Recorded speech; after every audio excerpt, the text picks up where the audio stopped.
नमस्ते, अभिवादन आपका इनोसेंट इन्वेस्टर के इस नए वीडियो में आपके लिए डिस्क्लेमर। उसके बाद बात करेंगे फ्यूचर ग्रुप स्टॉक्स की। एक न्यूज़ है उसको कवर करेंगे, उसके बाद बताएंगे आज ऊपर से गिरावट क्यों आई, उसको समझने की कोशिश भी करेंगे। न्यूज़ ये है कि जो लोन की रिस्ट्रक्चरिंग है वो 31 मार्च तक कंप्लीट करेंगे। जो इनके लेंडर्स हैं, लेंडर्स मतलब जो इनको लोन देकर बैठे हुए हैं, सबसे आगे उसमें है एसबीआई। और एसबीआई की लीडरशिप में ये काम होगा कि लोन की रिस्ट्रक्चरिंग होगी। अब रिस्ट्रक्चरिंग का मतलब समझिए कि चलिए मान लेता हूँ कि ये एक बंदा है, ठीक है, इसको हमने 500 रुपये का लोन दे दिया। मान लीजिएगा 500 रुपये का भी लोन होता है, ठीक। अभी हुआ क्या, उसने हमको 100 रुपये चुका दिया था, 400 रुपये बाकी थे, ठीक है। अगर हम ब्याज वगैरह को जोड़ लें, मान लेता हूँ 50 रुपये ब्याज भी होती थी तो 450 रुपये ब्याज बाकी थी। अभी होगा क्या, होता क्या है कि इस बंदे की जॉब चली जाती है, ठीक है।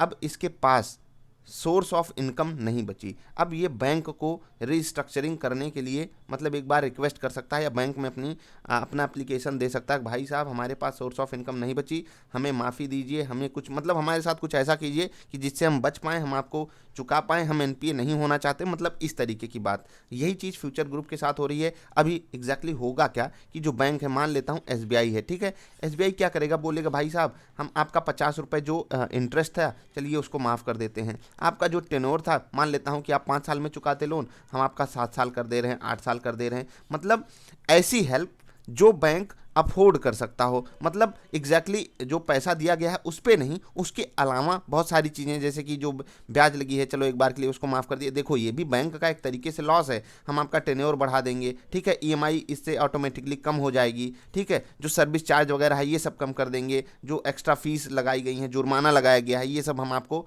माफ़ कर देंगे, क्योंकि आपके पास एक जेन्युइन प्रॉब्लम है। और जेन्युइन प्रॉब्लम जब होती है तभी लोन की रिस्ट्रक्चरिंग होती है। अब आप इसको समझ गए होंगे, एग्जैक्टली यही डेटा नहीं बनता है, ढेर सारे अलग अलग सिनारियोज हैं। मैंने आपको समझाने के लिए, आसान भाषा में करने के लिए इसको यहाँ पर किया। अभी समझिए, एसबीआई और जो अन्य बैंक्स हैं वो 31 मार्च तक, ठीक है, 31 मार्च तक लोन की रिस्ट्रक्चरिंग करेंगे। यानी कि फ्रेश फ्रेश उनको मिल जाएगा माहौल। और इस माहौल में फ्यूचर ग्रुप किस हिसाब से अपने पैसे को, अपने कर्जे को चुकाने की बात करता है, किस हिसाब से वो डील करेगा, वो आने वाले समय में देखा जाएगा। डील पे जो स्टेटस को का दर्जा था वो हट चुका है, मतलब कोर्ट का स्टे कोर्ट पे ही आगे जाकर हो रहा है। ये सब चीज़ें हमें अभी पॉजिटिव वे में दिखाई दे रही हैं, डील जाती हुई दिख रही है। कुछ लोग पूछ रहे थे कि अमेजॉन जब पार्टनर है फ्यूचर ग्रुप का तो क्या मतलब उसको क्या दिक्कत हो रही है, फ्यूचर ग्रुप की डील हो जाए तो इससे अमेजॉन का भी तो फायदा होगा। भाई ये बात है 1 ट्रिलियन के बिजनेस की, जो इंडिया में है रिटेल सेगमेंट का,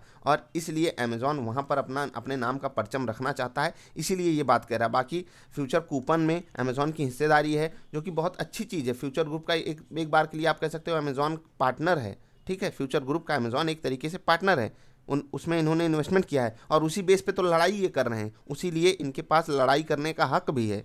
रिलायंस भी इस चीज़ को नहीं खोना चाहता, इसीलिए वो पूरा पैसा देने के लिए पहले से तैयार बैठा है। तो डील किस तरफ जाएगी वो तो बात की बात है। अभी हम चलते हैं चार्ट पर। देखो डील किस तरफ जाएगी, अब इससे कंफ्यूज मत हो जाया करो, कुछ लोग क्वेरी भेज देते हैं आप क्या सोचते हो सर। तो भाई रिलायंस का पक्ष बिल्कुल भारी है। और आप देख रहे हो कि फ्यूचर ग्रुप के लिए अमेजॉन का जो रवैया था वो पहले किस तरीके का था और किस तरीके से अचानक बदल जाता है जैसे ही रिलायंस गेम में आता है ना। होता क्या है, जैसे मैंने 2 वीडियो पहले आपसे बताया था कि ये 2 लोग हैं, ठीक है। ये बंदा इनको बिल्कुल इंपॉर्टेंस नहीं दे रहा, भाव ही नहीं दे रहा है, ठीक है, भाव ही नहीं दे रहा है। उसके बाद क्या, कोई तीसरा पर्सन आ जाता है, ठीक है, तीसरा पर्सन आ जाता है, वो इसको कुछ ज़्यादा ही भाव देने लगता है, तो इनको हो जाती है तकलीफ। बोलते हैं भाई भाव तो हम भी दे रहे थे पर दिखावा नहीं कर रहे थे। जबकि 5 5 6 6 7 7 8 8 बार अमेजॉन के पास फ्यूचर ग्रुप जाकर गुहार लगाता है, भाई साहब हेल्प कर दीजिए, हमारी हेल्प कर दीजिए, हम बर्बाद हो जा रहे हैं, बैंकरप्ट हो जा रहे हैं। नहीं तो वही हुआ ना कि अमेजॉन के लिए साथ इस वक्त जो सिचुएशन हो रही है कि बेवफा तेरा मासूम चेहरा भूल जाने काबिल नहीं है।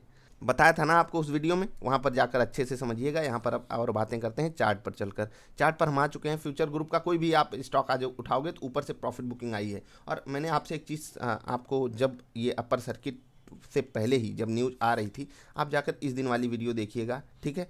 और उस दिन वाली वीडियो में मैंने आपसे क्या कहा था, यहाँ से 10 से 14% की गुंजाइश है, यानी कि 1 अपर सर्किट लगेगा, उसके बाद ऊपर से प्रॉफिट बुकिंग आ जाएगी। आप देख लीजिए एग्जैक्टली हुआ क्या।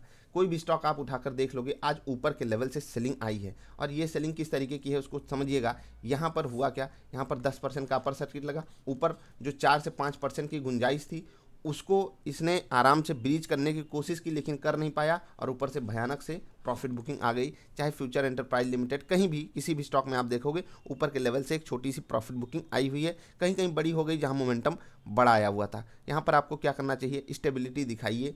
आपको मैंने प्रॉफिट बुक करने के लिए पहले ही बोला था, अगर नहीं किया तो अभी तीर कमान आप ही के हाथों में है, आपको अपना डिसीजन खुद से लेना है। और दूसरी बात रही तो डील वगैरह को लेकर के अभी कुछ ऐसा नेगेटिव न्यूज आई नहीं है। रीस्ट्रक्चरिंग हो जाने पर आप ही के ग्रुप का फ़ायदा है जिसका आपने स्टॉक लेकर रखा है। तो ओवरऑल सिनारियो में अभी सेंटीमेंट पॉजिटिव है, उसी सेंटीमेंट्स पे अभी इस वक्त ये स्टॉक्स चल रहे हैं। कुछ फंडामेंटल्स यहाँ पर काम नहीं कर रहे हैं। एक्चुअली एक बार के लिए आप कह सकते हो कि डील हो जाएगी तो फंडामेंटल्स मजबूत हो जाएंगे, लेकिन मैंने वो आपको पुरानी वीडियोज़ में समझाया हुआ है, फिर से नहीं कहना चाहता, उसको जाकर जरूर देखिएगा। फ्रेश बाइंग एज यूजुअल मैं यहाँ पर मना ही करूँगा आप लोगों को।